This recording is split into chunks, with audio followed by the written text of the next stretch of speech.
Nirmala, so ఈ విషయంలో updates ఏంటి? చివరిగా రాజ్ కుమార్ మరణంతో ఇక్కడితో ఆగిపోయినట్టనే ఈ కేసు అంతా కూడా, కానీ బెయిల్ ఎలా వచ్చింది పోక్సో కేసులో, లేకపోతే ఇంకా రకరకాల రాజకీయ చర్చలు కూడా జరుగుతూ ఉన్నాయి. అసలు రాజ్ కుమార్ బయటకు రావడానికి సహకరించింది ఎవరు? రాజ్ కుమార్ని బయటికి వచ్చేందుకు పోలీసులు ఎందుకు ఆయన మీద ఇంకా కొంత గట్టిగా వాదించి జైల్లో ఉండే రకంగా చేయకుండా ఎందుకు బయటికి తీసుకొచ్చారు? ఇలాంటి చర్చలు జరుగుతూ ఉన్నాయి. సో రాజ్ కుమార్ మరణంతో ఆరుగురిని చంపినటువంటి ఆ విషయంలో ఆయనకు శిక్ష పడినట్టేనా ఇక్కడితో క్లోజ్ అయ్యే కేసు? ఎస్ మనోజ్, ఎందుకంటే రాజ్ కుమార్ చేసిన అఘాయిత్యానికి ఫలితమే ఇది అని చెప్పేసి కూడా ఊరు ప్రజలందరూ కూడా చెప్తూ ఉన్నారు. అందులో మైనర్ బాలిక అయినటువంటి ఆ బాలిక మేనమామ కూడా నిన్న ఒక వీడియో కూడా చేసి వదలడం కూడా జరిగింది. ఎందుకంటే ఇప్పటికే ఆలస్యం అయింది, ఈ పాటికి ఎప్పుడో జరిగి ఉండాల్సింది, కానీ ఆలస్యం అయింది. అయినప్పటికీ కూడా ఇప్పుడు వీళ్ళ ఆత్మలకు శాంతి చేకూరిందనే మేము భావిస్తున్నాము అని చెప్పేసి కూడా చెప్పడం జరిగింది. ఓ పక్క చూసుకున్నట్లయితే రాజ్ కుమార్ పోక్సో కేసు నమోదు అవ్వడం అనేది కూడా అబద్ధం అనేది తేలిపోయింది. అందుకే ఎస్ఐని కూడా సస్పెండ్ చేయడం జరిగింది. ఎందుకంటే వాళ్ళు పోక్సో కేసు నమోదు అవ్వడానికి ముందు షాబాద్ లోనే వీళ్ళు నివాసం ఉన్నప్పుడు పక్కింట్లోనే మైనర్ బాలిక ఉంటుంది కాబట్టి అప్పటికే మైనర్ బాలికపై లైంగికంగా దాడి చేశాడు అని చెప్పేసి కుటుంబ సభ్యులు చెప్పుకొచ్చారు. అలాగే ఆ దాడి కారణంగానే మైనర్ బాలిక తండ్రి రాజ్ కుమార్ ని నిలదీయడం కూడా జరిగింది. ఆ నిలదీసినప్పుడే ఎవరికి తెలియకుండా బావి దగ్గరే తన మీద దాడి చేసి, అలాగే ఎటువంటి అనుమానం రాకుండా తనను హతమార్చాడు ఇక్కడ రాజ్ కుమార్. అలాంటిది మళ్ళీ తర్వాత ఆ పోక్సో కేసు ఎప్పుడైతే ఆ అమ్మాయి మీద లైంగికంగా దాడి చేశాడో ఆ తర్వాత వాళ్ళు పోక్సో కేసు నమోదు చేయాలని పోలీస్ స్టేషన్ లో కేసు పెట్టినప్పుడు పోలీసులు వీళ్ళను మధ్య పెట్టారు. నిజంగానే పోక్సో కేసు పెట్టారు అని వీళ్ళు అనుకున్నారు, కానీ తీరా చూస్తే అక్కడ ఏం జరిగిందంటే 7 years లోపు ఏవైతే శిక్షలు అమలవుతాయో అవే సెక్షన్లు యాడ్ చేసి స్టేషన్ బెయిల్ ఇచ్చి బయటికి రిలీజ్ చేశాడు ఎస్ఐ. ఎందుకంటే ఆ పోలీస్ డిపార్ట్మెంట్ వాళ్ళతోటి 20 లక్షలు డీల్ కుదుర్చుకున్నాడు రాజ్ కుమార్ అనేది పోలీసులే బయట పెట్టారు. అలాంటిది అక్కడ డీల్ కుదుర్చుకున్న తర్వాత స్టేషన్ బెయిల్ మీద వచ్చి ఎవరికి తెలియకుండా జైల్లో ఉన్నట్టుగా పోలీసులు నమ్మించారు. రాజ్ కుమార్ నమ్మించి 3 వారాల పాటు ఆ అప్స్టాండ్ లో ఉండిపోయాడు రాజ్ కుమార్. అందుకు అందరూ జైల్లో ఉన్నాడు అనేది నమ్మారు. అదంతా కూడా ఇప్పుడు బయట పడిపోయింది, అదంతా అబద్ధం అని. ఆ తర్వాత కూడా ఆ 3 వారాలు బయట ఉన్నప్పుడే జూదాలకు, వ్యసనాలకు, బెట్టింగ్ యాప్లకు మొత్తం కూడా తను వ్యామోహానికి లోనైపోయాడు అనేది కూడా క్లియర్ కట్ గా అటు రాజ్ కుమార్ సెల్ఫీ వీడియోలో తెలిసింది. ఇటు పోలీసులు కూడా తేల్చారు, ఊరు జనాలు కూడా చెప్పారు ఈ మాట, ప్రజలు కూడా. అలాంటిది అక్కడ 2 కోట్లకు పైగా పోగొట్టుకొని నష్టపోతే ఇక్కడ రాజ్ కుమార్ తల్లిదండ్రులు వాళ్ళ అన్నదమ్ములు అంతా కలిసి కూడా కొంత పొలాన్ని అమ్మి కొంతవరకు అప్పు తీర్చారు అనేది కూడా వాస్తవం. ఆ పోక్సో కేసు నమోదైన తర్వాత ఇక్కడ పక్కింట్లోనే ఉండొద్దని వాళ్ళ సొంత గ్రామం అయినటువంటి దైవాలగూడకి మళ్ళీ షిఫ్ట్ చేసి అక్కడ పెట్టడం కూడా జరిగింది. రాజ్ కుమార్ అత్తగారు ఊరు కూడా దైవాలగూడనే, ఎందుకంటే అక్కడే ప్రేమించి పెళ్లి చేసుకున్నాడు రాజ్ కుమార్.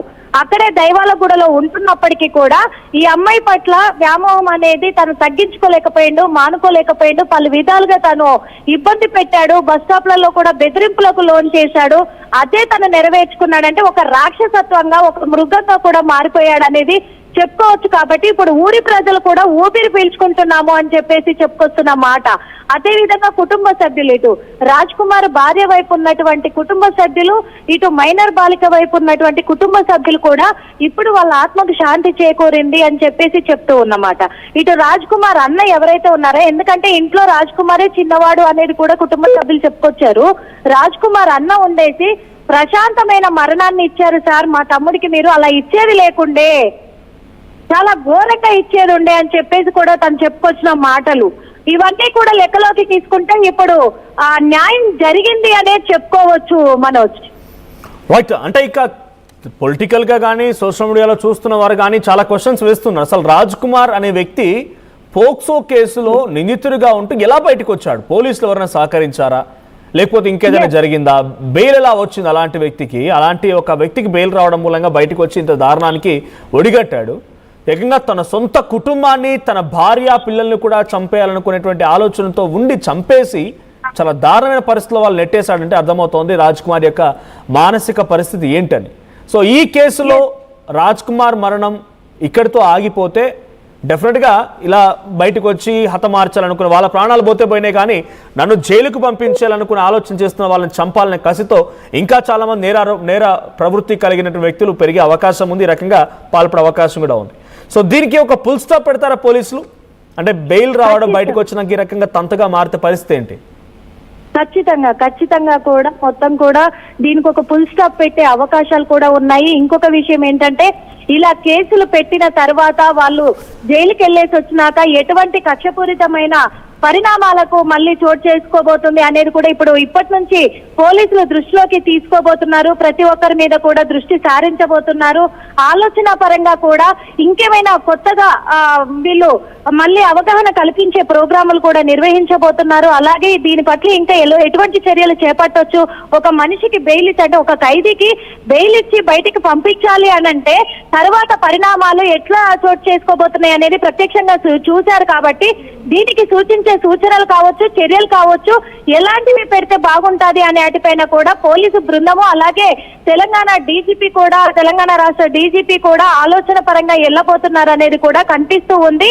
అదే విధంగా ఇక్కడ రాజ్ కుమార్ కి ఖచ్చితంగా ఎస్ఐ పోలీస్ డిపార్ట్మెంట్ అంతా కూడా సహకరించారు అనేది ప్రత్యక్షంగా కూడా తెలుస్తూ ఉంది. ఎందుకంటే ధైర్యం ఇచ్చారు ఆ రాజ్ కుమార్ కి, ఎందుకంటే 20 లక్షలు తీసుకున్నాడు కాబట్టి ధైర్యం ఇచ్చారు అని ఇటు రాజ్ కుమార్ కి పిల్లనిచ్చిన అత్తనే, అంటే భార్య తల్లే చెప్పింది స్వయంగా.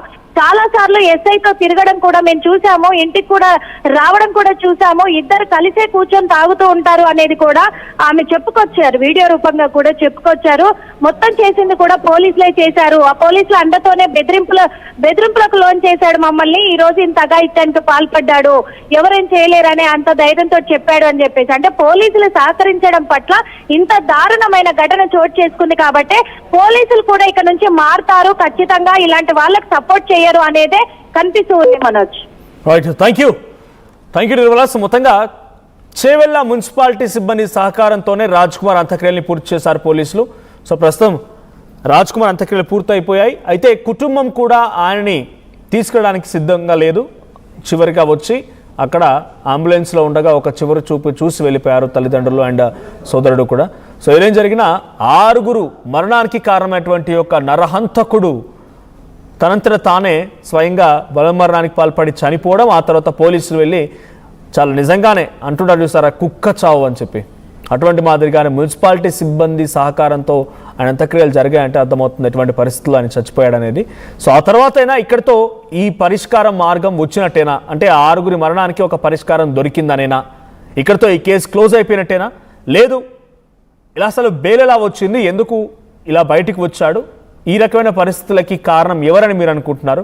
కామెంట్ చేయండి. ఇంకా ఈ కేసులో నిందితుడికి శిక్ష పడినట్టేనా లేదా ఇంకేదైనా జరగాల? మీ అభిప్రాయాన్ని కామెంట్ చేయండి.